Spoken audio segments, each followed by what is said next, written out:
자, HSL 파트너스 이영수 대표와 함께합니다. 어서 오십시오. 네, 안녕하십니까? 네, 앞에 파인 테크닉스 하던데 네. 어떻게 보세요? 네, 지금 핸드셋이 굉장히 좋습니다. 그러니까 핸드셋. 어쨌든 연초에 가장 큰 이제 모델은 이제 S 시리즈잖아요. 그렇죠. 네. S 시리즈가 몇 년 만에 히트를 친 거예요. 사실은 S4 이후로 계속해서 뭐 이런 좋은 흐름을 보이는 게 S22 봤는데 네네. 생각보다는 가볍더군요. 그렇죠. 네, 뭐 무게도 가볍고 가격도 네, 가성비가 굉장히 좋기 때문에. 네. 그래서 뭐 경기가 다시 또 순환하고 회복되는 리오프닝 얘기가 나오면 또 수요가 있을 수 있기 때문에. 네네, 맞습니다. 네, 파인 테크닉스 아까 잘 들었고. 네. 오늘 타이틀은 1분기 어닝 서프라이즈 이렇게 해주셨는데 1분기에 뭔가 비수기임에도 불구하고 실적은 좋을 거다? 이런 네네. 역설적인 내용인데 무슨 기업이요? 네, 일단 간만에 5G 관련 장비주 가져왔습니다. 5G, 네네. 그 MWC 있죠? KMW, 네. 모바일, MWC, 네네, 모바일 월드 네네. 콩그레스가 스페인에서 열리는 걸로 알고 있는데 네네. 이번에 5G, 뭐 AI 뭐 이런 그렇죠. 것들이 주로 네. 이슈라고 맞습니다. 네. 그렇게 매칭하면 되겠네. 네네. 네. 뭔가 찾아야 될 거 아니에요. 아, 네네. 연결성이 있어야 될 거 아, 아니에요. 네. 생뚱맞게 뭐탁 그렇죠. 나오고. 이게 요즘에 온라인 행사가 열리다 보니까 별로 이렇게 행사 이슈가 자체가 예, 별로 주목을 못 받고 네. 네, CES도 뭐 그나마 네, 밋밋했죠, 거기는 네, 좀. 밋밋했습니다. 네. 자, 그래서 네. 오늘 그 어떤 기업? 이노와이어리스. 이노와이어리스 5G 통신 쪽으로 잡아서 네네. 봅시다. 네. 원래 그 5G 통신 장비 쪽은 그동안 이제 안테나 업체들 그죠? KMW, 뭐 에이스테크 이런 회사들이 좀 주도를 해왔었는데 네. 올해부터는 조금 이제 좀 양상이 달라질 거다라고 보고 있고요. 어떻게? 그 중에 일단 그동안 안테나 업체들이 이제 주도를 해왔다 그러면 네. 이제는 어떻게 5G 망이 제대로 돌아가는지 네. 이런 것들에 대한 검증이 확실하게 있을 거고요. 아. 이거는 뭐 정치적으로나 뭐 산업적으로나 있을 건데 네. 그런 것들을 보완해 줄 수 있는 기술들이 좀 주목받을 수 있다. 이렇게 보고 있습니다. 이 이노와이어리스 같은 회사는 원래는 이 시험 계측 장비 업체입니다. 네. 원래 뭐 통신이 제대로 이렇게 5G 망이 깔렸으면 이게 제대로 작동되는지 그리고 어디가 이게 음영 지역이 있는지 네. 제대로 통신이 잘 안 잡히고 이런 것들이 있는지 찾아서 개선해주고 이런 시스템을 하는 회사인데요. 네. 최근에 이 회사가 이제 주목받는 거는 스몰셀이라는 이제 신규 사업 때문입니다. 스몰셀이라는 게 뭐냐면 스몰셀이요? 네, 스몰셀. 기지국 장비가 굉장히 비싸잖아요. 그렇죠. 5G 통신 장비가 굉장히 비쌉니다. 그리고 5G 같은 경우는 커버리지가 굉장히 좁기 때문에 네. 촘촘하게 장비를 깔아야 돼요. 그러다 보니까 이제 뭐 손정희 회장 같은 경우도 이제 스프린트 넥스텔하고 뭐 T모바일 합병을 그죠? 다 이 까는 조건으로 했는데 이게 도저히 답이 안 나온다 그래서 드롭을 해버렸잖아요.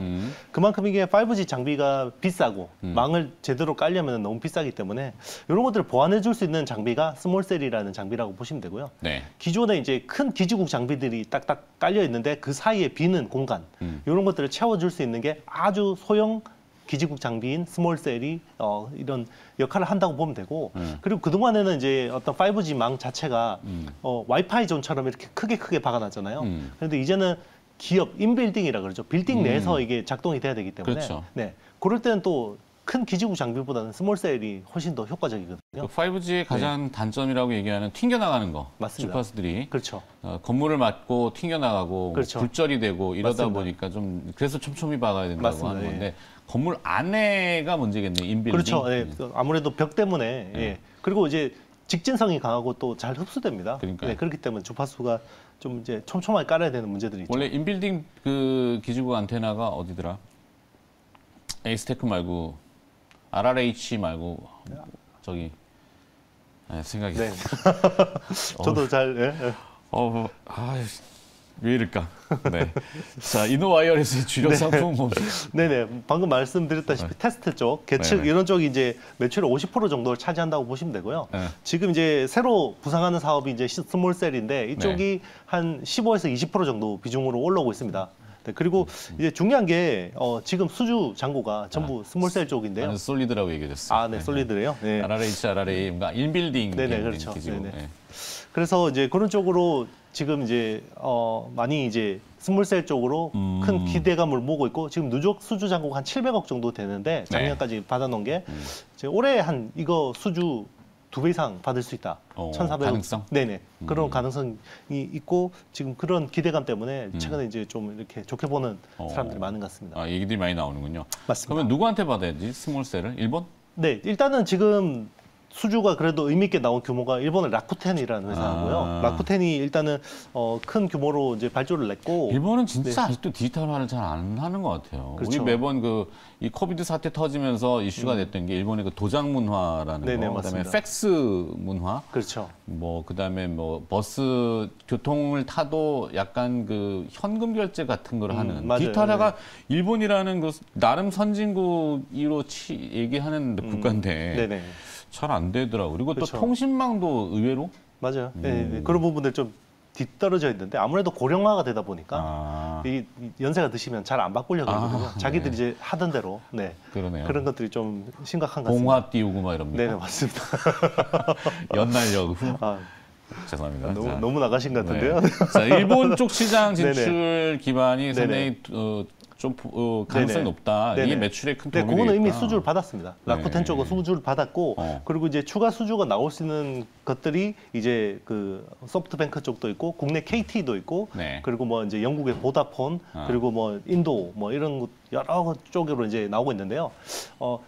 왜 이런 회사들이 갑자기 좀 두각을 나타낼 수밖에 없냐면, 이 통신 발주 시장 자체가 좀 룰이 좀 바뀌었습니다. 네. 4G 때 같은 경우는 좀 이제 커스터마이징이 돼서 인터페이스가 딱 정해져 있었어요. 네. 그래서 특정 통신 장비를 하드웨어, 소프트웨어로 딱 정해놓고 그러면 그 장비만 사야 되는 거예요.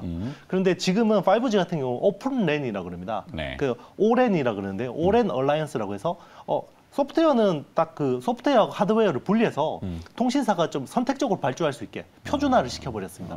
그러다 보니까 그전에는 이런 그 큰 통신 장비 업체를 잡고 들어가지 않으면 좀 이렇게 수주받기가 쉽지 않았는데 이제는 오랜이 되다 보니까 이제 그런 쪽으로 좀 치고 들어갈 수 있는 기회가 생기고 있다고 보시면 되겠습니다. 또 mm웨이브, 마이크로웨이브도 얘기가 네네. 많죠. 네네, 맞습니다. 결국 이제 지금 5G 망이라는 게 두 가지 주파수대를 쓰고 있잖아요. 3.5GHz, 4GHz를 쓰는 서브 6라 그러죠. 그게 있고 이제 28GHz 대역을 쓰는 밀리미터 웨이브라는 영역이 있는데 서브 6는 4G 대비해서 50%밖에 안 빨라요. 네. 그런데 결국 20배 빠른 밀리미터 웨이브가 돼야지 로봇, 자율주행차, 뭐 UAM 이런 것들 할 수 있는 거거든요. 네. 그런데 너무 비쌉니다. 그리고 밀리미터 웨이브는 직진성이나 흡수성이 훨씬 더 빨라요. 더 강합니다. 그러다 보니까 더 많은 투자비가 필요하기 때문에 이런 부분들도 보완할 수 있는 게 스몰셀이다. 이렇게 보시면 되겠습니다. 인빌딩 얘기 조금만 더 네네. 추가해 주시면. 일단 지금 서브 6 같은 경우는 아직까지 뭐 이렇게 그나마 좀 이렇게 덜 촘촘하게 깔아야 되는데요. 네. 만약에 인빌딩 서비스가 제대로 되려면 이걸 더 촘촘하게 밀리미터 웨이브 망을 깔아야 되거든요. 서브 6보다 밀리미터 웨이브 장비가 훨씬 비쌉니다. 왜냐하면 소재나 부품까지 다 바뀌어야 되고요. 아니. 또 중요한 부분이 하나 있어요. 그 가상망하고 사설망이라는 게 있습니다. 웬인가? 네네. 아유, 하여튼 뭐 용어 오늘 왜 나중에 이러지? 네. 39급에서 이야기해요. 네, 알겠습니다. 네. 가상망하고 사설망이 뭐냐면 기존에는 이 그 통신 주파수망 자체를 이동통신사 업체한테만 열어줬잖아요. 그렇죠. 정부가. 네. 그죠? 주파수라는 한정된 자원을 사기 때문에 그 회사들 비딩 시켜서 그죠? 제일 비싼 가격을 써내는 업체한테 줬는데 5G부터는 특정 공간 지역을 중심으로 여기에만 이제 한정적으로 서비스를 주는 거예요. 그게 왜 그러냐면 로봇, 네. 자율주행차 뭐 이런 것들을 하기 위해서 이제 허가를 내주는 건데 최근에 네이버가 네. 국내 가상망 통신 사업자 1호 이제 그걸 받았거든요. 그래서 허가를 내줬는데 그거는 결국 브레인리스 로봇을 구현하기 위한 그래서 건물 한 동, 두 동 정도를 이렇게 내주는 거예요, 허가를. 네. 그러면 그런 쪽으로 또 다 스몰셀 박으면 굉장히 효율적이거든요. 그렇죠. 네. 사실 이게 컨트롤하는 거를 좀 피해가는 거죠, 사실. 네네, 그렇죠. 네. 아무래도 네. 5G 망 자체가 이게 또 그 주파수 가격도 너무 비싸고 그리고 통신사들이 굉장히 또 그동안 투자를 한다고 했는데 약속대로 잘 안 하고 있는 부분들이 있는데 그건 투자비는 너무 큰데 또 그걸 요금에다가 다 인상해서 받기가 쉽지 않은 상황이잖아요. 뭐 이런 사회적인 분위기나 이런 것들이 그러다 보니까 이제 이런 쪽 서비스 쪽 이제 기업 중심으로 이렇게 B2B 사업들이 막 확장되는 것 같습니다. 알겠습니다. 자, 결국엔 포인트는 실적인데 네네. 1분기 어닝 서프라이즈의 기대감이고 네네. 네. 그럼 그거 뭐 정리하면서 끝낼까요? 네, 일단 지난 4분기가 너무 잘 나왔습니다. 생각보다 너무 잘 나왔고요. 매출이 작년에 906억에 영업이익 134억 나왔는데 네. 대부분의 이익이 4분기에 나왔습니다.